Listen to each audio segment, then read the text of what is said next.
بسم اللہ الرحمن الرحیم۔ آدم علیہ السلام کو جب جنت سے راندہ درگاہ کیا گیا، جنت سے نکالا گیا، زمین پہ اتارا گیا، تو لکھا یہ ہے کہ آدم علیہ السلام جو وہاں سے چلنے لگے ہیں تو انہوں نے وہاں سے وہ حجر اسود کو اٹھا لیا۔ حجر اسود کو بطور موڑے کے یعنی بیٹھنے کے لیے ایک سیٹ کے طور پہ حجر اسود کو بغل میں لے لیا اور زمین پہ اتار دیے گئے۔ اور دوسری روایت میں آتا ہے کہ جس رات میں آدم علیہ السلام کو آسمان سے زمین پر اتارا گیا تو اس رات میں آدم علیہ السلام بڑے وحشت محسوس کر رہے تھے، بڑے مایوس، اور پوری اس دنیا کی ہو کے عالم میں اکیلے رات کو بیٹھے ہیں اور بڑی ایک مایوسی اور وحشت طاری ہے۔ اسی رات میں اللہ تبارک و تعالیٰ نے جنت کے دو جواہر یعنی ایک حجر اسود اور دوسری مقام ابراہیم، یہ دو پتھر اللہ تبارک و تعالیٰ نے اس رات میں آدم علیہ السلام کے ساتھ اتار دیے۔ جب صبح کی روشنی پھیلی ہے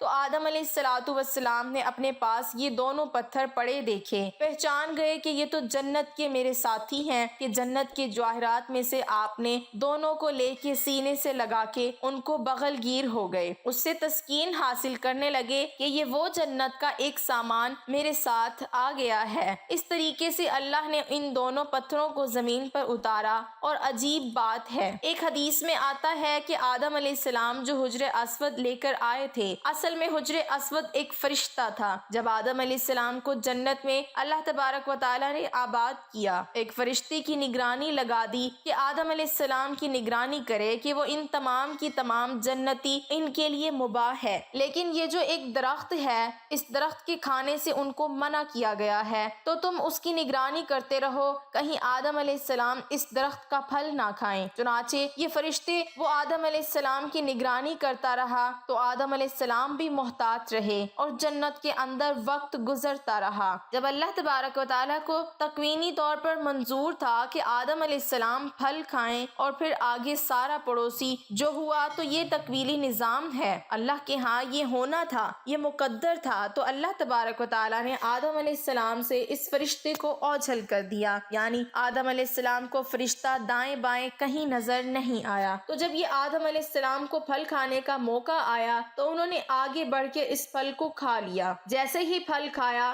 تو اللہ تبارک و تعالیٰ کی ہاں ظاہر ہے کہ ایک خاص قسم کا غضب نازل ہوا کہ یہ تمہیں منع کیا گیا تھا تو کیوں کھایا؟ تو اسی ہیبت اور دبدبے کے عالم میں اللہ تعالیٰ نے اس فرشتے کی طرف دیکھا۔ جب اس ہیبت کے عالم میں اس فرشتے کو دیکھا ہے تو فرشتہ خوف سے پتھر بن گیا اور وہ حجر اسود کی شکل کے اندر قائم ہو گیا، اور جس کو آدم علیہ السلام زمین پہ لائے اس کی تائید ایک دوسری صحیح حدیث یہ ہوتی ہے کہ نبی کریم صلی اللہ علیہ وسلم فرماتے ہیں کہ کل روز قیامت میں جب حجر اسود میدان حشر میں آئے گا تو اس کے دو کان ہوں گے، اس کی دو آنکھیں ہوں گی، اس کی زبان بھی ہوگی، باقاعدہ ہاتھ ہوں گے، گویا کہ پورے ہاتھ پیر کے ساتھ یہ میدان حشر کے اندر پہنچے گا۔ اور ساتھ ہی نبی صلی اللہ علیہ وسلم نے فرمایا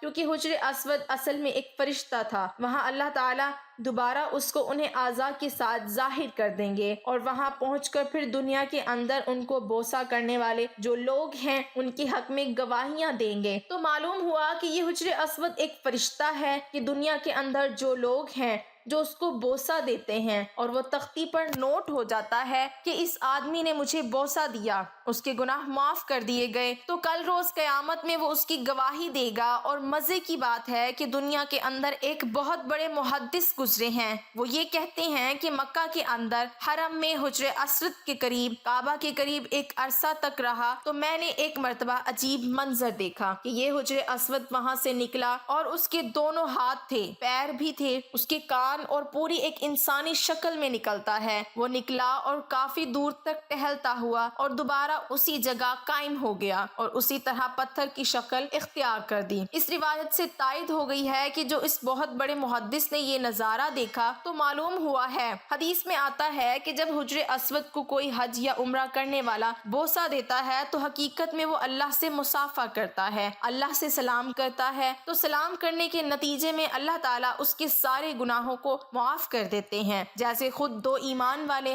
جب آپس میں ایک دوسرے سے مصافحہ کرتے ہیں۔ حدیث میں آتا ہے کہ ان دونوں کے الگ ہونے سے پہلے، ان کے مسافے الگ ہونے سے پہلے اللہ گناہ معاف کر دیتے ہیں۔ تو وہاں حجر اسود کو مصافحہ گویا کہ اللہ سے مصافحہ ہے، تو اللہ سے مصافحہ اور گناہ معاف نہ ہو، یہ کیسے ہو سکتا ہے؟ اس سے اللہ تعالیٰ گناہوں کو معاف کر دیتے ہیں۔ تو یہ حجر اسود وہ فرشتہ ہے جو ہر بوسہ دینے والے کی تفصیلات کو نوٹ کر لیتا ہے۔ تو اللہ سے دعا ہے کہ اللہ تعالیٰ ہمیں حجر اسود کا سلام اور اس کا بوسہ لینے کی سعادت نصیب فرمائے۔ لیکن اس میں شریعت کا مسئلہ لکھا ہے کہ اس کے لیے آپ کسی دوسرے کو تکلیف دے کر اس کا بوسہ نہ لیں۔ تکلیف دے کر بوسہ لیں گے تو ظاہر ہے بوسہ لینا ایک مستحب عمل ہے، لیکن تکلیف دینا حرام ہے۔ حرام کام کر کے ایک مستحب حاصل کریں گے، اللہ تبارک و تعالیٰ کے آگے اس کی کوئی قیمت نہیں۔ اگر نہیں موقع تو دور سے استلال کر لیں، استلام کر کے چوم لیں تو آپ کو وہی اجر ملے گا کہ جو کہ بوسہ دینے کے موقع پر ملتا ہے۔ اللہ سے دعا ہے کہ اللہ تعالیٰ اس پر عمل کرنے کی توفیق عطا فرمائے، آمین۔